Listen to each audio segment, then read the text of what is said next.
Chevre, was macht ihr? I hope everyone is gesund, stark und freilich begashmis zu beruchnis. I hope everyone is healthy, strong and happy physically and spiritually. Today is Yud Gimel Sivan. Yesterday was the end of Yimei Tashlumin. That means that this week primarily it was the story of Matan Torah, Shavuos, and the continual days that followed, and how we're still in a state of elation, Naso. As is well known, the word of the Frierdiker Rebbe that he said immediately following the days of Shavuos, that he shouldn't be disturbed unless it was matters of urgency. And he said a line that Ich bin noch auf dem Berg, I'm still on the mountain, I'm still at Sinai. So we see from this that a man, a Yid, a Chosid, is meant to try to grasp, hold on, as long as he can, to the sense of inspiration and elevation and the heights of what we reached during the holiday of Shavuos, and to grab on, hold on to it as long as you can, that it should last.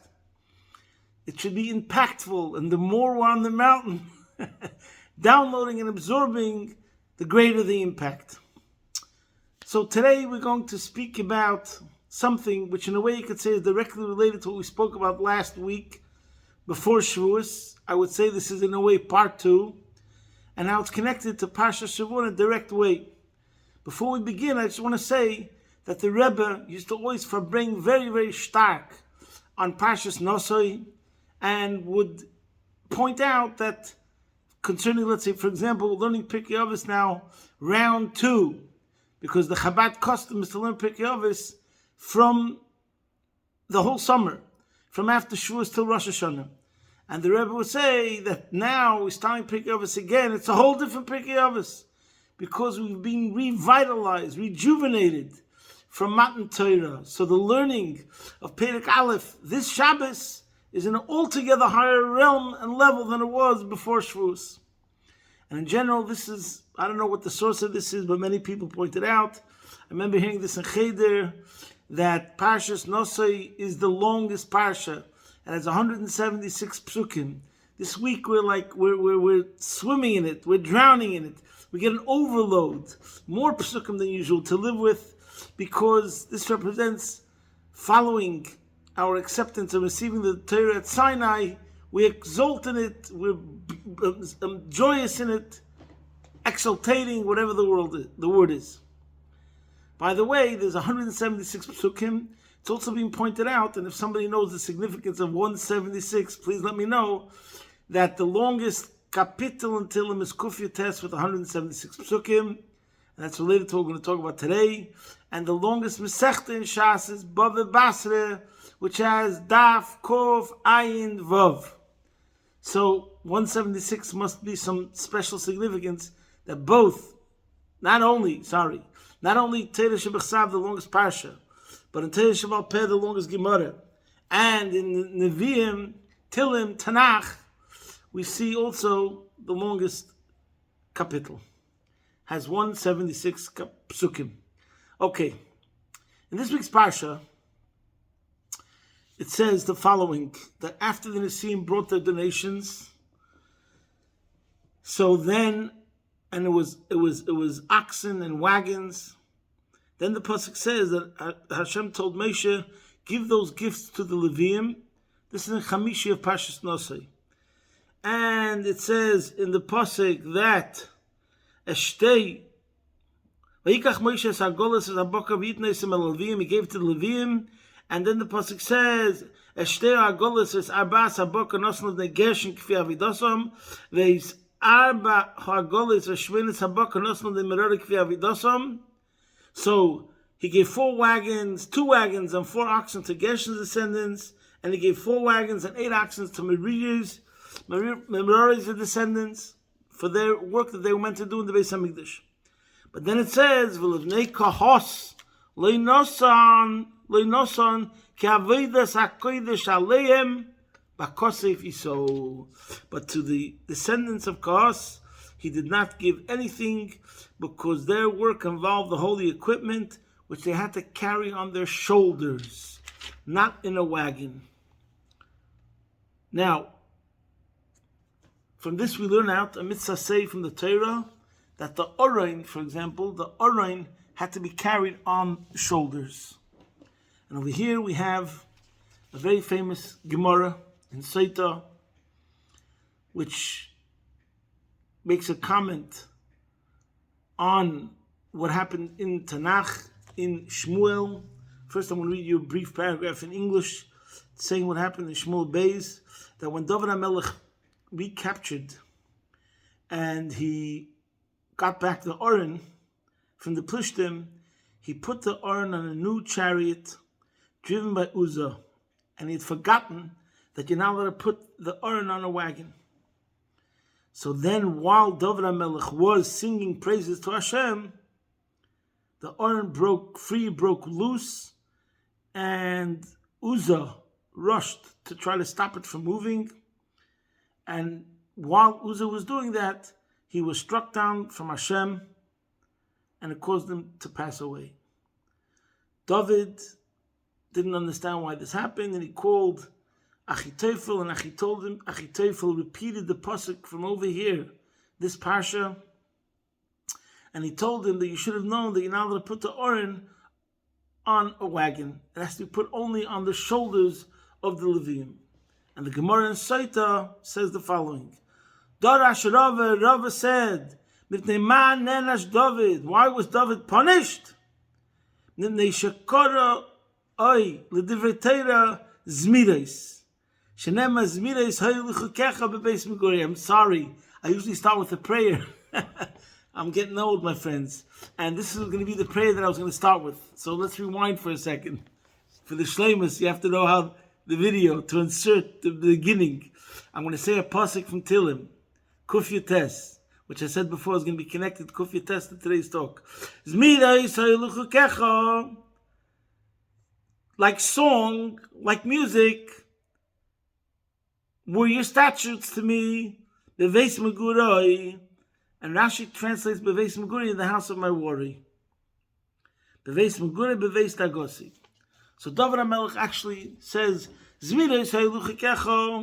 Torah is like music to me, like song, in my house of worry. Okay, now we'll explain this pasuk today in Mitzvah Hashem a bit. And now, after he said this prayer, which seems to sound like a positive thing, if we take this pasuk by itself, it seems amazing. Wouldn't you think if your son or your student, or even for yourself, if someone says a statement, when I heard your voice, it was like music to my ears. That sounds like a tremendous praise. It sounds beautiful. Like poetry. If you want to make a person feel good, you say, whenever you talk to me, whenever I hear your voice, it's like music to me. And over here, let's go back to the Gemara in Soita. David. What was the mistake? That David forgot a clear pasuk that says you're not allowed to put the Aron on a wagon. He put the Aron on a wagon. Somebody died because of that. And his punishment, that the death came about through him, and that he did something against the Eibishter, was, this whole thing came about because David, when they should call it the Torah's miros, he called the Torah a song. This is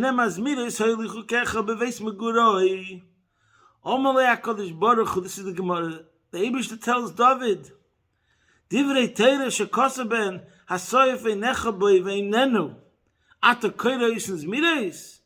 The words of Torah that the pasuk says about it, that if you blink and it's just gone, in other words, it's like beyond all of us. You're calling it songs. Hareini machshilcha bedover shafil tinoike shel beis rabban yoyde moisoi. The chsiv of nei kahos leinason ki avedes hakodesh v'goymer v'iyu aseh ba'agalta. So the Gemara says, I'm going to punish you, Hashem said, with something that even children know about. Because you have a ben chamish lemikra. A 5-year-old knows the pasuk already. That you're not allowed to put the Aron in a wagon. I'm going to punish you that you're going to forget temporarily even that which 5-year-olds know. Teneka shel beis rabban. And you put the Aron in a wagon.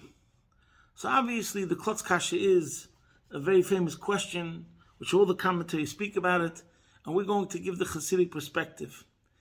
For sure, that this Gemara, looking at it at face value, seems very, very strange.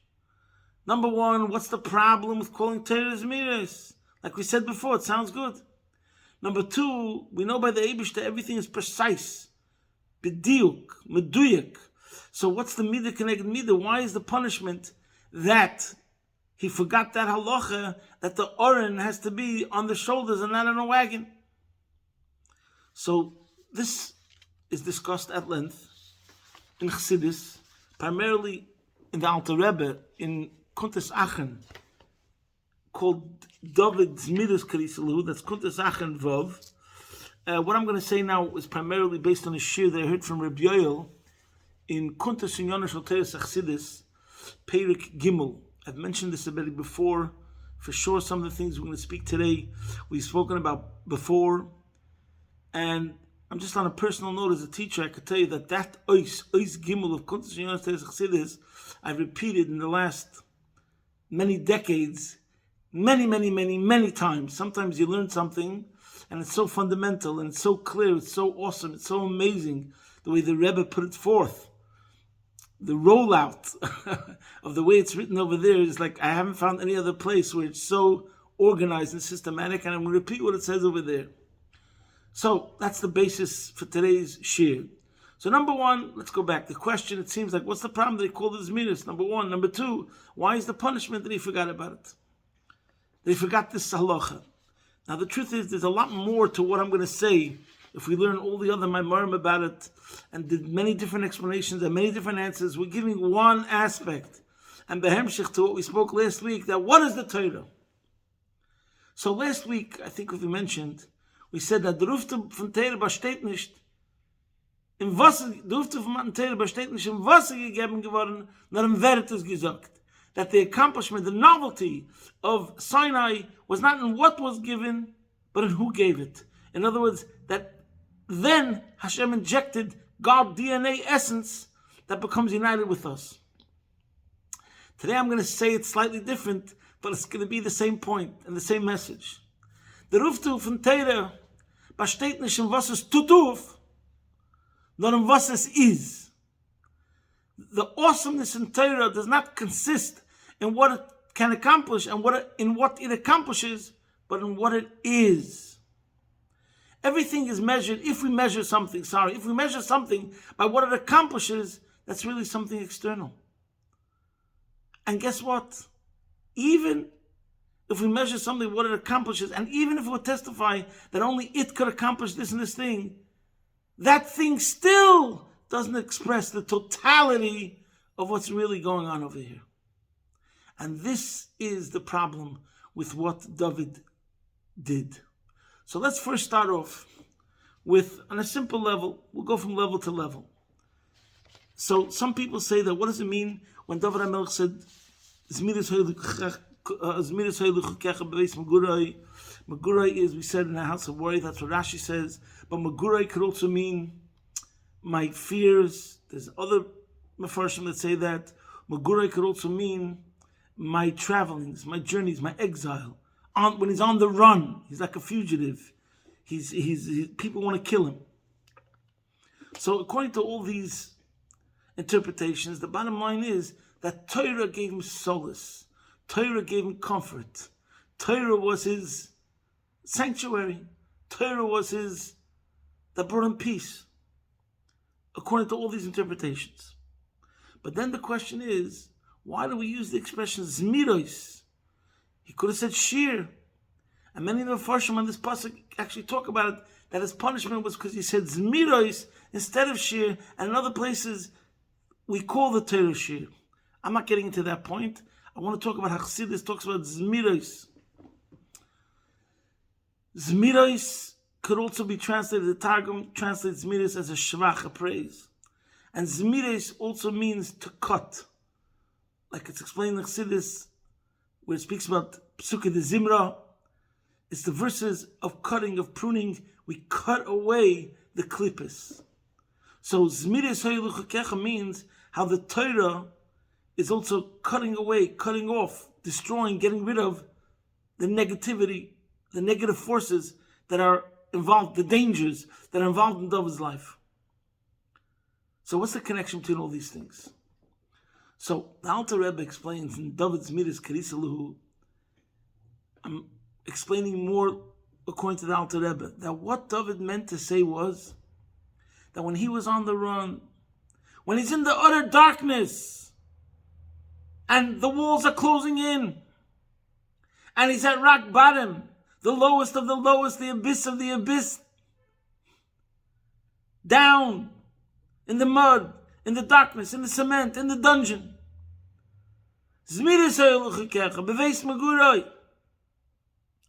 What was he gave? It was a praise, this praise, the meditation. When he learned Torah, he meditated about the awesomeness of Torah. As the Alter Rebbe explains in Igeres HaKodesh, in Kuntas Achen over there. And I'll read you the words where he talks about how you have a diktuk echad. A diktuk echad means a tiny, being careful about a specific requirement of the Torah. So a diktuk kal, the observance of one minor specification. A diktuk kal of the Torah, keeping and being careful about one minor specification, draws down infusion throughout all the worlds. If you do it properly, it uplifts all the worlds. It sustains all the worlds. It's giving vitality to all the worlds. Not only this world, but also the Eilam Yonim. And the Alter Rebbe says, so when a person meditates, how the Eibishter is infinite, and all what's going into the world is a bit compared to what is more, so the person is going to realize and get all excited. And that's what David is saying when he realized what Torah is. That what one diktuk echad of through keeping one diktuk echad, how much it's changing and having impact and transforming all of the galaxy, time, space, and universe and beyond.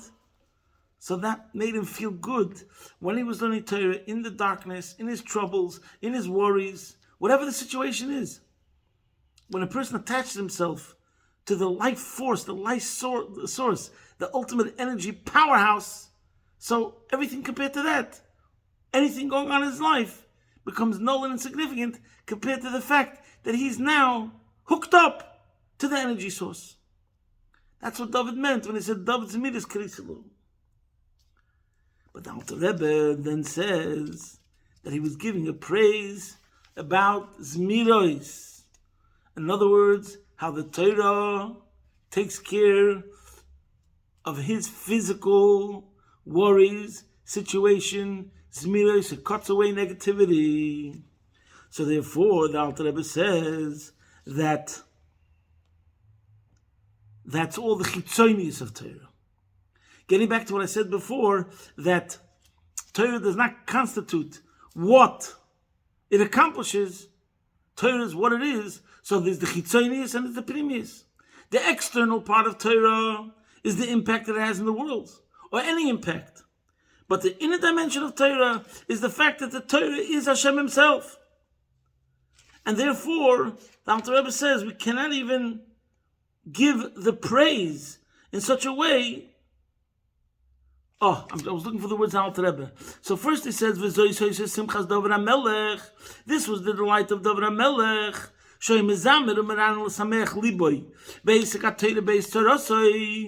That he sang to gladden his heart in his Torah study during his time of anguish. But the problem is that he only was talking about the external part of Torah.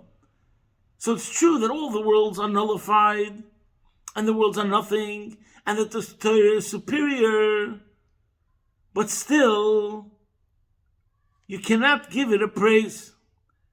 So v'hilchach, this is the end what the Alter Rebbe says, the v'hilchach gam l'primius ha-Torah, hence the internal aspect of the Torah too, which is Hashem himself, ein l'shvacha klal b'tihilas chayis kol ha'elames. We can't even give it a praise that is the animating force of all the worlds. For relative to the internal aspect of the Torah,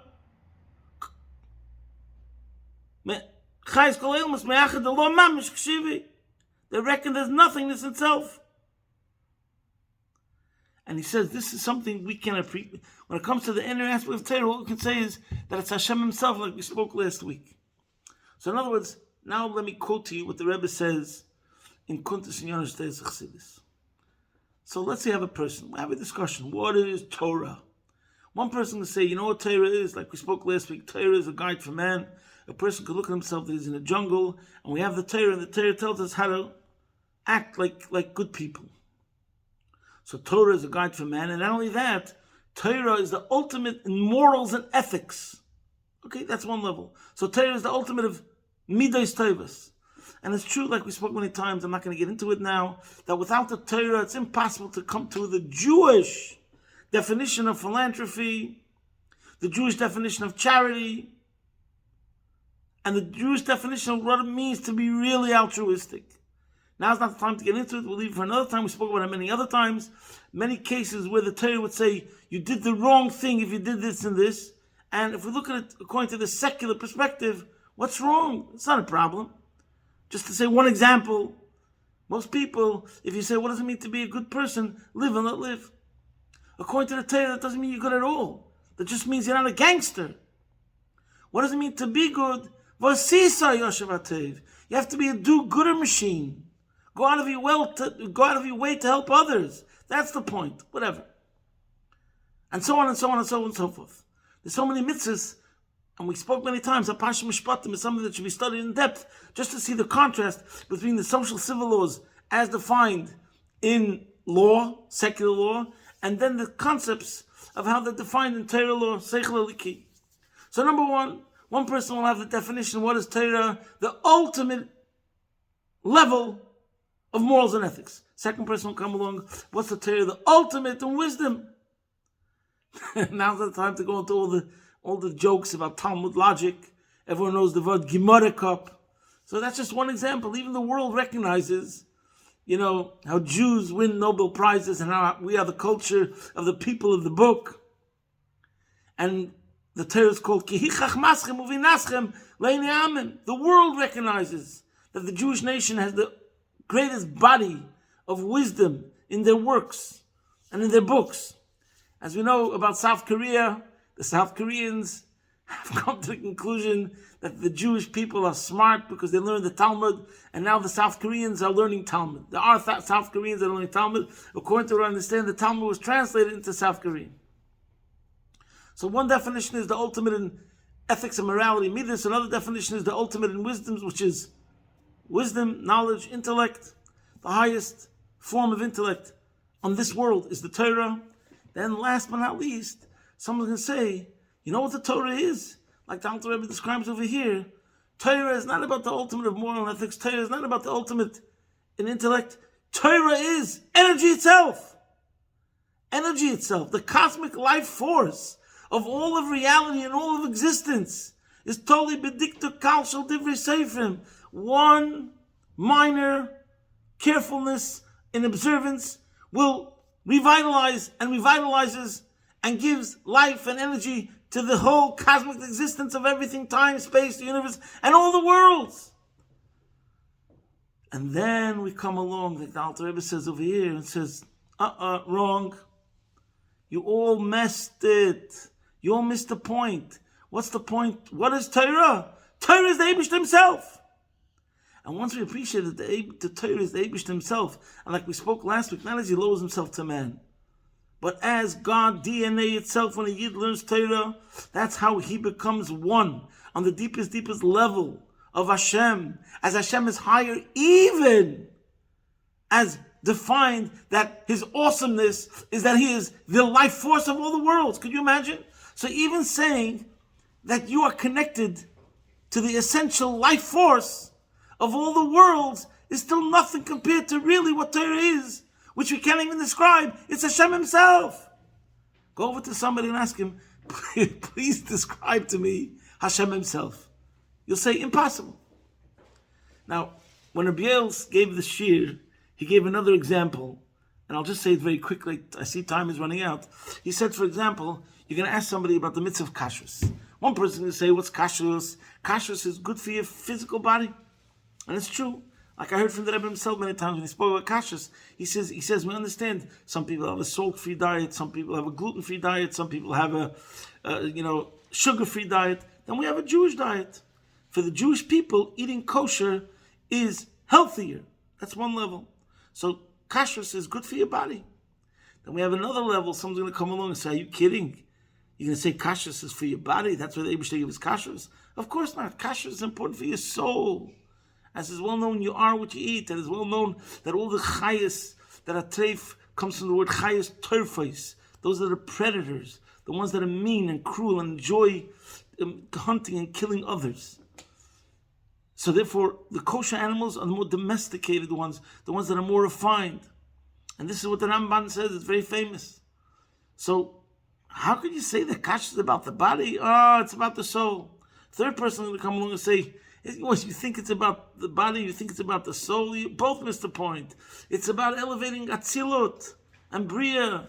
Every time you keep kosher, it says in Kabbalah that you're being mamshech from Moichen da Abba into Malchus the Malchus of Atzilus, and then that rolls down throughout all the worlds. So it's not about you or your soul, it's about the entire existence. And the fourth person comes along and says, just like you can't say that eating kosher is about having a healthy body, in the same way you can't say that eating kosher is about bringing down godliness and infusing Atzilus with a greater intensity of spiritual vitality. Because Legaba Lifnei Atzimtzum, Legaba Hashem's true infinity, Atzilus and Asiyah are both exactly the same. As the Alter Rebbe says in chapter 2 of the Tanya, that if we go to in relation to Hashem, as Hashem is infinite, true infinity, he says Atzilus is Kasiyah Gufnis Nachsheves Etzli Yisbarach. So it's exactly the same thing. All three missed the point.